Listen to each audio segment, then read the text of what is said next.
Assalamualaikum warahmatullahi wabarakatuh. Di pertemuan ini kita akan membahas tentang stabilitas. Stabilitas termasuk salah satu yang penting, poin penting di keselamatan maritim karena umumnya kecelakaan kapal yang bermasalah dengan stabilitas ini mengambil korban jiwa cukup banyak karena kapal bisa dengan cepat terbalik gitu ya, dan penumpang tidak sempat menyelamatkan diri. Nah, kita kenal sedikit dulu tentang stabilitas. Di sesi ini nanti kita bagi beberapa bagian. Kelihatannya banyak, tapi insya Allah kita ambil poin-poinnya saja. Mudah-mudahan bisa dipahami dengan baik ya. Yang pertama, masalah definisi. Kalau definisi stabilitas ini cukup banyak ya, tergantung posisi, sudut pandang dan lain-lain ya. Tapi kira-kira gini, stabilitas itu adalah tendency of a ship to rotate one way or the other. Kecenderungan kapal untuk berputar satu arah atau ke arah lainnya. Ya. Jadi kalau kapal dapat ombak dari kiri misalnya, apakah dia mampu mengembalikan ke posisi semula? Jadi istilahnya bahasanya to right itself ya. To right itself ya, mengembalikan ke posisi semula. Nah, kemudian atau kalau dia dapat ombak dari kiri, bukannya mengembalikan ke posisi semula, tapi malah dibalikin sekalian untuk kapalnya. Ya, bisa terjadi seperti itu kalau stabilitasnya sudah negatif. Jadi mudahnya kapal yang stabilitasnya baik itu memiliki kemampuan untuk mengembalikan ke posisi tegak lagi gitu. Itu maksud dari stabilitas ya. Oke. Nah, kita masuk ke definisi selanjutnya, refresh, yang namanya buoyancy atau gaya apung. Supaya kita ingat bahwa yang namanya benda mengapung itu karena dia mengalami gaya apung juga ya. Semua benda yang dimasukkan ke air sebetulnya mengalami gaya apung. Jadi benda, kita lihat yang paling bawah dulu aja ya. Benda yang tenggelam, melayang atau mengapung di air itu sebetulnya mengalami gaya apung. Ya. Gaya apungnya seberapa? Gaya apungnya equal to the weight of the water displaced. Ya. Jadi ketika kapal ini masuk ke air, itu kan ada sejumlah air yang dipindahkan oleh si kapal itu. Nah, berapa banyak air yang dipindahkan itu sebetulnya sama beratnya dengan berat benda. Jadi misalnya gini, misalnya kita ada bola ya, ada bola, bola kosong kita lempar ke air. Bolanya mengapung, melayang atau tenggelam. Bolanya kan mengapung ya. Kenapa? Karena gaya berat bola yang ke bawah gitu, itu ternyata lebih kecil daripada air sebesar bola. Kira-kira gitu lah kawan. Kalau bolanya kita isi dengan pasir, kita lempar lagi ke air, bolanya kan punya berat yang berbeda kan ya, dengan arah ke bawah. Nah, dia akan tenggelam. Kenapa? Karena bola beserta pasir yang penuh tadi itu lebih berat daripada air sebesar bola. Jadi gaya apungnya tuh maksimal adalah air sebesar bola itu. Nah, kalau dia ternyata kalah berat ya berarti dia akan tenggelam. Kalau ternyata beratnya sama antara air sebesar bola dengan berat bola dan isinya, maka dia pasti melayang. Gitu ya. Mudah-mudahan jelas ya. Jelas. Insya Allah di SMA sudah pernah. Nah, kita lihat ini. Jadi kalau di perkapalan ada istilah namanya displacement. Ya. Displacement itu apa sih? Ya, jadi displacement itu ya banyaknya air yang dipindahkan oleh badan kapal. Nah, itu ya. Jadi ketika kapal masuk ke dalam atau benda masuk ke dalam air, dia akan memindahkan sejumlah air. Ya yang di sini ya. Nah, itu yang dinamakan dengan displacement. Berapa berat displacement itu?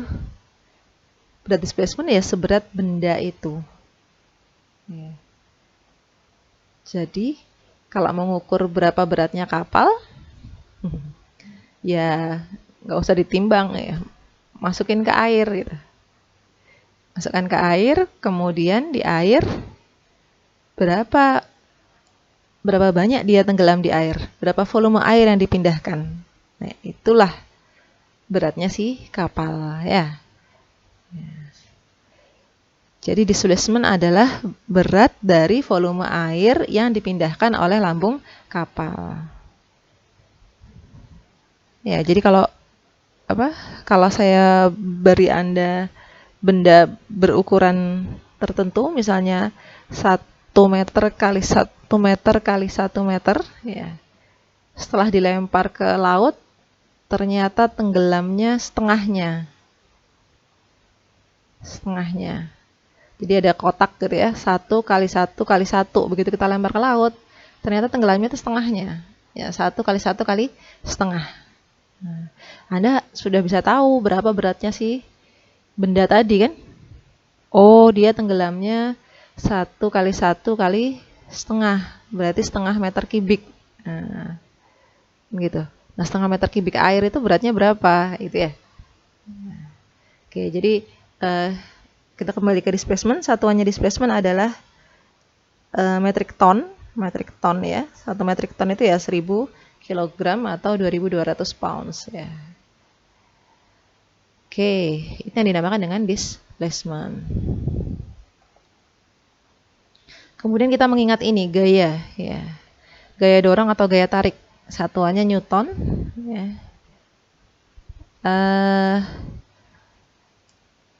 Kalau kita ingat force parallel force, gaya yang paralel seperti ini ya, itu bisa diwakilkan ya, bisa diwakilkan dengan satu buah gaya ya. Ingat ya, jadi kalau 5 ton itu sama dengan dorongan sebesar 15 ton di titik dorongnya itu.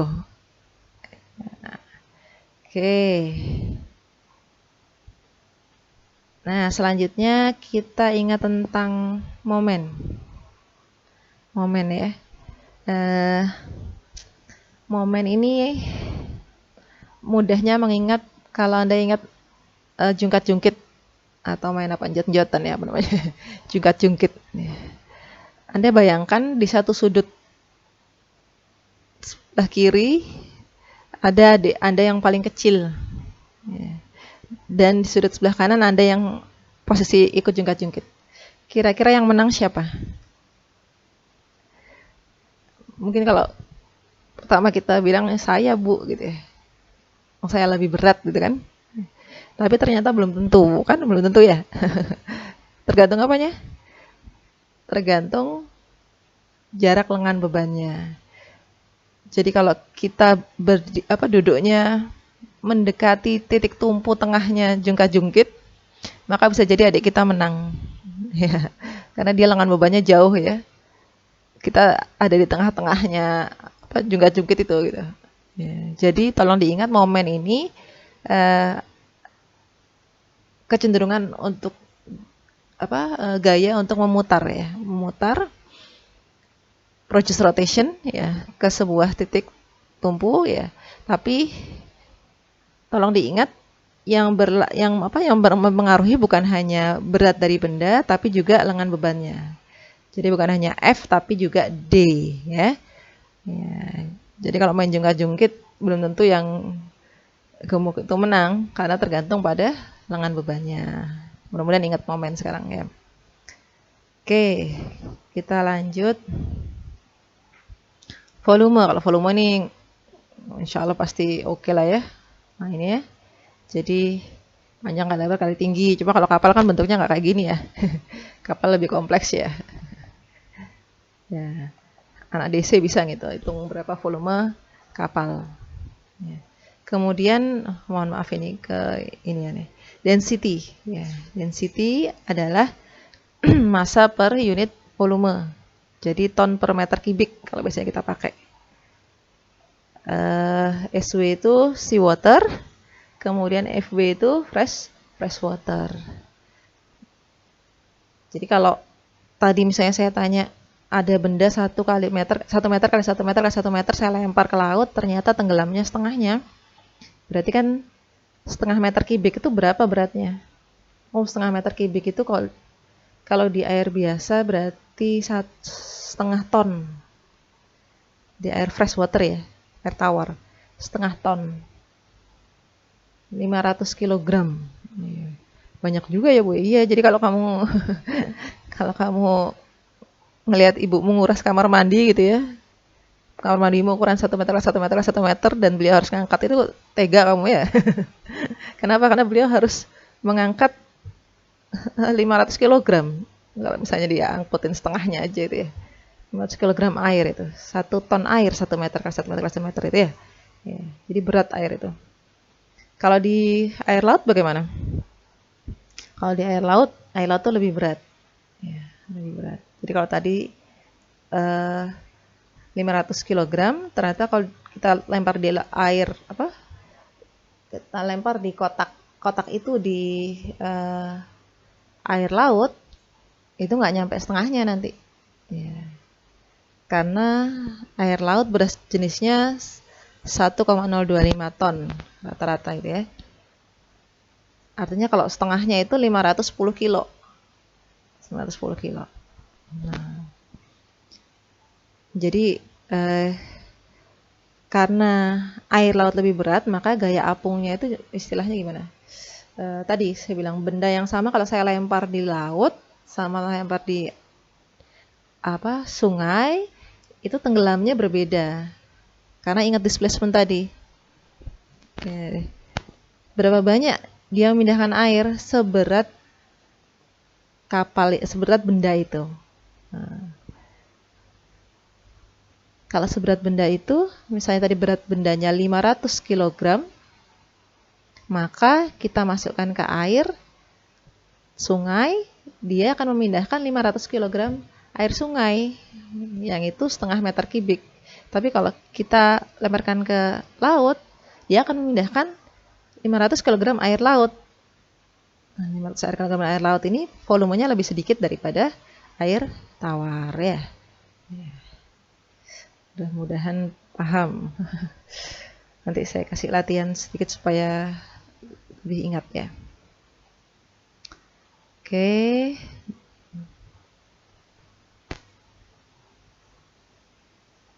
Ya, ini.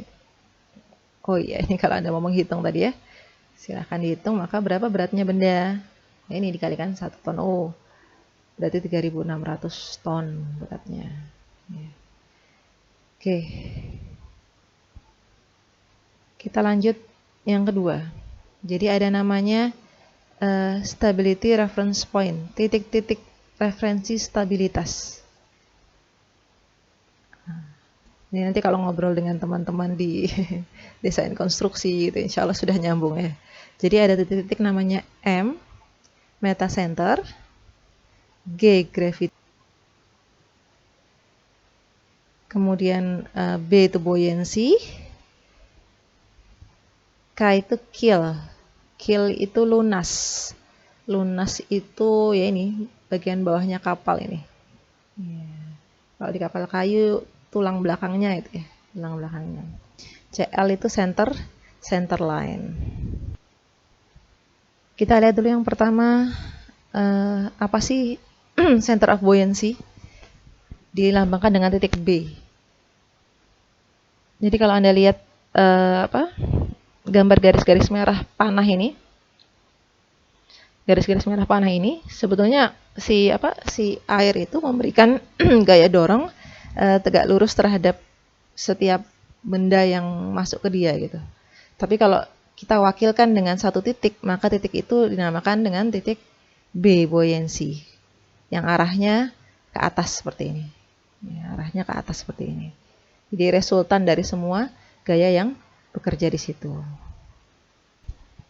Nah, titik B itu kalau kita ingat seperti berat air sebesar volume kapal yang terendam. Ya. Jadi kalau kita bayangkan titik B sesaatnya, seandainya terjadi angin atau ombak gitu ya, perhatikan seperti ini. Nah, jadi ketika bentuk bagian dari kapal yang terendam itu berubah, maka tentunya gaya apungnya posisinya juga geser di saat itu ya. Di saat itu geser. Posisi gaya apung ini persis seperti dulu kita waktu zaman SMA menghitung gaya berat ya. Di mana titik beratnya gitu. Kalau segitiga titik beratnya di mana? Kalau persegi di sebelah mana? Kalau perseginya agak kerowak gitu ya. Itu sebelah mana? Kan kita menghitung gaya-gaya yang bekerja, kemudian resultannya ada di mana. Ya, ini juga sama, cuma bedanya arahnya ke atas. Ya. Jadi kalau tadi posisinya kapalnya tegak lurus dia di tengah, tapi kalau kapalnya lagi miring maka dia geser ke kanan dikit. Nah sekarang kalau kita tambahkan beban di kapal, kira-kira menurut Anda B-nya naik atau turun? Ada beban, kapalnya kan udah masuk di airnya ya. Sekarang posisi titik B-nya di situ karena besarnya air yang dipindahkan ini. Jadi gaya apungnya ya sesuai dengan volume air yang dipindahkan tadi. Menurut Anda kalau kita tambahkan beban ke atas kapal, kira-kira B-nya naik atau turun? Kita coba ya.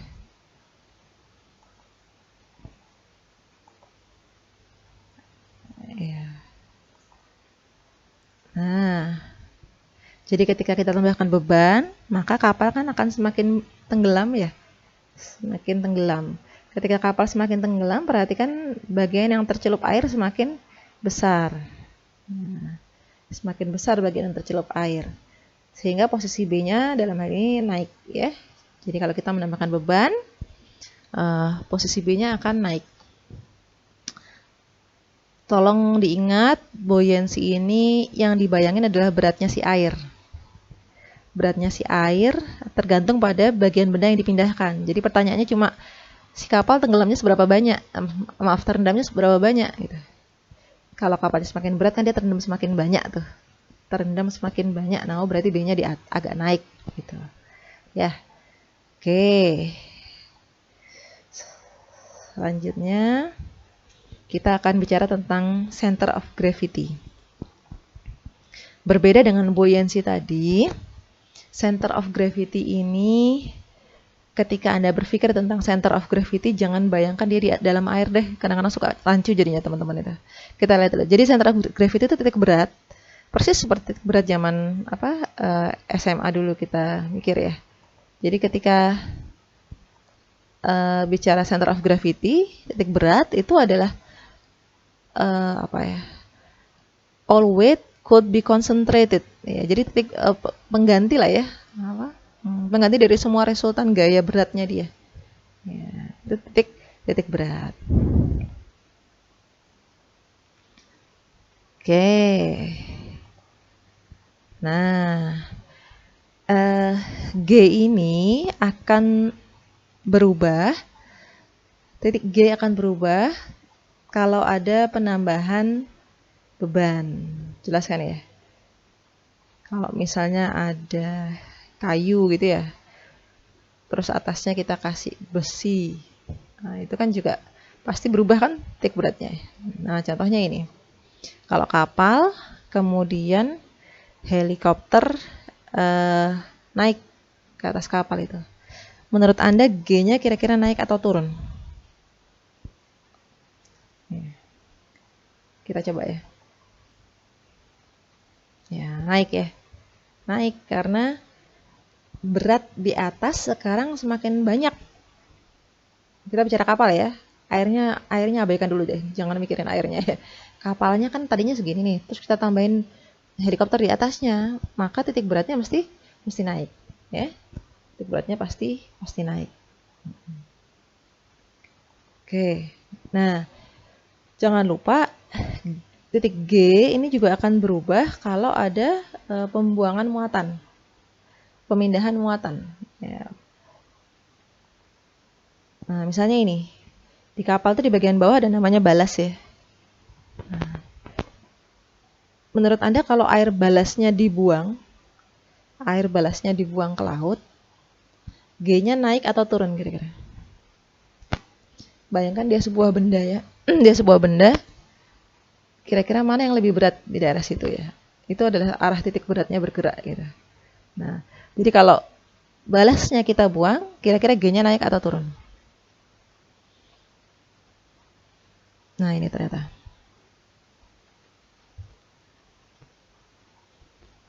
Ya, G-nya naik.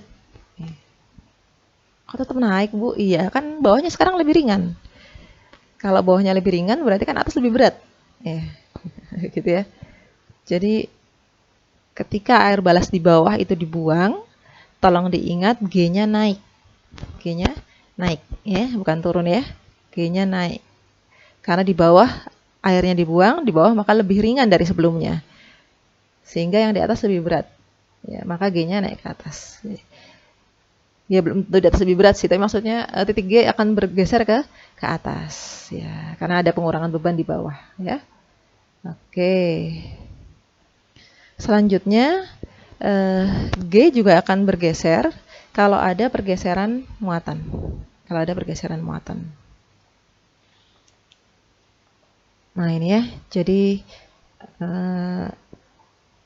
beberapa kasus kejadian kecelakaan maritim itu adalah salah satunya yang berkontribusi menambah parah itu adalah bergesernya muatan. Jadi ketika kapal agak miring, kemudian benda-benda berat ini ada yang lupa harusnya diikat ya, di lashing ya, diikat. Dan ketika dia bergeser, apa yang terjadi?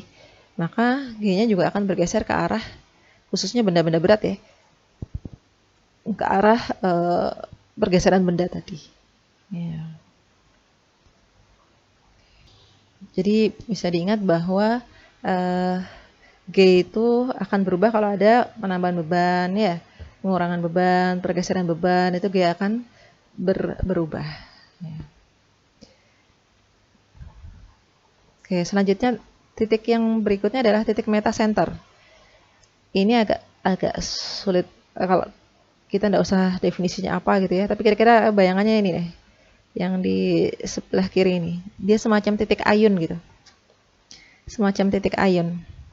Jadi dia ada di center line ya, ada di di garis tengah titik M ini, dan dia akan menjadi arah gaya arah titik apung itu mengarah gitu. Bentar kita coba ya, supaya lebih terbayang.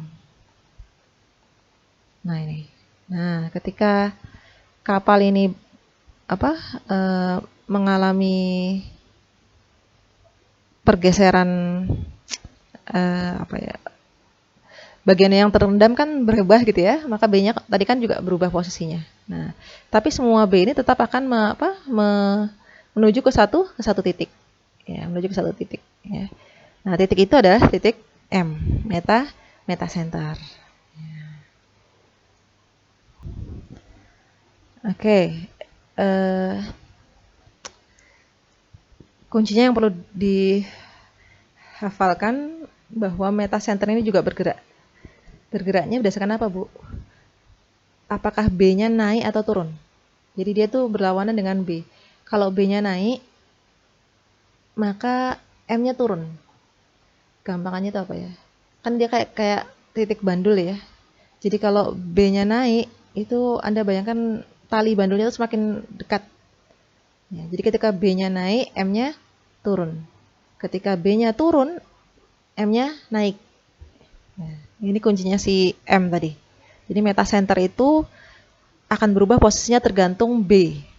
B itu tadi apa, Bu? B itu buoyancy, gaya apung kapal. Kalau B-nya naik, M-nya turun. Kalau B-nya turun, M-nya naik. Ya, diingat ya. Oke. Kita coba sekarang. Seandainya ada ini posisi kapal sudah di laut, seandainya ada benda, saya letakkan persis di titik beratnya. Jadi benda hijau itu akan saya letakkan persis di tengah-tengahnya titik G. Menurut Anda yang berubah apanya? G-nya berubah nggak? B-nya berubah ke arah mana? M-nya berubah ke arah mana? Ya, kita coba.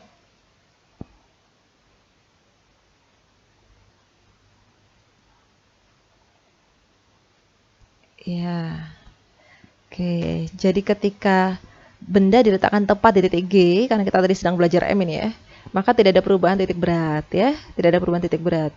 Titiknya tetap di situ. G-nya tetap di situ. Tapi karena kapal secara keseluruhan semakin berat, maka B-nya akan naik kan? B-nya akan naik menjadi B1. Karena B naik, maka M akan turun. Ya, M akan turun. Ya, sementara sampai situ mudah-mudahan paham ya. Jadi kalau kapal tambah berat, B-nya naik. Kalau B-nya naik, M-nya turun. Ya, oke. Nah ini ya. Jadi kalau teman-teman di Naval Architect pasti kenal ini ya. Hitungannya banyak ini ya, satu semester ya. Ada GM, jarak antara G dan M, BM, KM, KB, KG ya. Itu kita insya Allah nggak sampai situ banget, tapi kita harus paham prinsipnya nanti ya. Oke, kita masuk ke segitiga stabilitas. Nah ini segitiga stabilitas. Kita sudah tahu ada 3 titik M, G, B. Oh 4 sorry, K ya, 1 K. Nah, sekarang kita lihat bagaimana stabilitas itu bekerja gitu ya. Seandainya kapal ini terkena ombak, maka kapalnya miring kan ya. Kapalnya miring, G-nya nggak berubah bu. Enggak, kan kapalnya ya seperti itu. Terhadap bumi dia seperti itu, G-nya di situ. Ingat G tadi hanya berubah kalau ada perubahan beban kan ya. Penambahan beban, pengurangan beban, dan pergeseran beban. Jadi kalau di tengah laut selama nggak nambah beban, nggak berkurang beban, nggak bergeser bebannya, maka G-nya tetap. Ya, tapi B-nya dalam kondisi ini karena yang terendam air berubah kan ya, ketika dia kena ombak maka B-nya berubah. B arahnya kemana? Gaya B arahnya ke atas, memberi gaya dorong ke atas. Ya. Kemudian G, gaya berat, arahnya kemana? Arahnya ke bawah. Ya. Perhatikan, dengan posisi seperti ini mutarnya kemana? Ya. Jadi mutarnya, Anda perhatikan ada gaya merah dan gaya biru itu, maka dia akan memutar kapal kembali ke posisi semula. Ya. Jadi gaya B ke atas, gaya G ke bawah, tadi momen putarnya. Ya. Momen putarnya akan mengembalikan kapal ke posisi semula. Ya. Jadi Anda kalau lihat kapal ke arah ke kanan, ke kiri, itu bukan karena kena ombak kanan dia ke kanan, kena ombak kiri ke kiri, enggak. Jadi kalau dia kena ombak dari kiri, dia mampu kembali ke posisi semula karena stabilitasnya masih bagus, ya. Ya. Karena ada gaya apung yang mendorong ke atas, kemudian gaya beratnya di posisi yang tepat sehingga dia putar kembali ke posisi semula. Ya. Nah, di situ ada namanya GZ nanti. GZ inilah yang namanya lengan tadi, yang mempengaruhi momennya besar apa enggak. Writing momennya, momen pengembalinya besar atau enggak, tergantung pada GZ-nya. Kalau lengannya semakin besar, maka dia kemampuan kembalinya juga kenceng. Kayak kita main jot-jotan itu kan, main jungkit-jungkit kan. Ya. Walaupun berat kita sama, walaupun B, displacement yang memberikan gaya tadi itu sama, tapi tergantung pada lengan bebannya. Nah, sekarang kalau beban ini saya pindah ke atas, kira-kira yang berubah apanya? Beban hijau ini kita pindah ke atas. G-nya berubah. Ya, G-nya berubah. Berubah kemana? Berubah sesuai pergeseran. Oke, berarti berubah ke atas. B-nya berubah nggak? B-nya nggak berubah karena kapalnya beratnya tetap. Sehingga terendam airnya juga tetap, sehingga B-nya tetap. Nah, jadi kalau seperti ini ya, ada G1 yang baru di situ. Maaf saya nggak punya simulasinya, tapi kira-kira kalau kita gambarkan segitiganya seperti ini tadi. Ya. Jadi sama ada gaya ke atas buoyancy. Sorry. Ya, ada gaya ke atas buoyancy yang merah ini. Ya. Kemudian ada gaya ke bawah karena gravity, ya, yang biru ini. Akhirnya dia ada momen putar kan. Nah, permasalahannya momen putarnya akan berkurang. Kenapa? Karena GZ-nya turun. Jadi ketika kita memindahkan beban berat ke atas, itu akan mempengaruhi stabilitas kapal. Kenapa? Karena GZ-nya semakin kecil. GZ-nya semakin kecil. Kalau GZ-nya semakin kecil, maka momen putarnya juga semakin kecil. Jadi istilahnya namanya righting arm GZ itu. Righting arm, lengan pengembali. Lengan pengembali. Ya, nanti kita ingatkan lagi insya Allah. Jadi selama GM-nya decrease, jarak antara G dan M mendekat, maka righting arm-nya juga turun. Ya, GZ-nya semakin kecil. Artinya momen pengembali, kemampuan kapal untuk kembali ke posisi semula itu juga semakin kecil. Gitu ya. Oke. Nah, ini ya. Jadi yang namanya RM atau righting moment itu adalah GZ dikali dengan displacement itu. Ya, displacement atau beratnya kapal tadi kan. Ya. Jadi righting moment atau kemampuan kapal kembali tergantung pada GZ atau lengan bebannya, righting arm-nya dikali dengan displacement ya. Oke, istirahat dulu sampai sini. Sambil dicoba dipahami lagi. Setelah itu nanti kita akan lihat kondisi stabilitas dan seterusnya. Oke, sampai ketemu di video selanjutnya ya.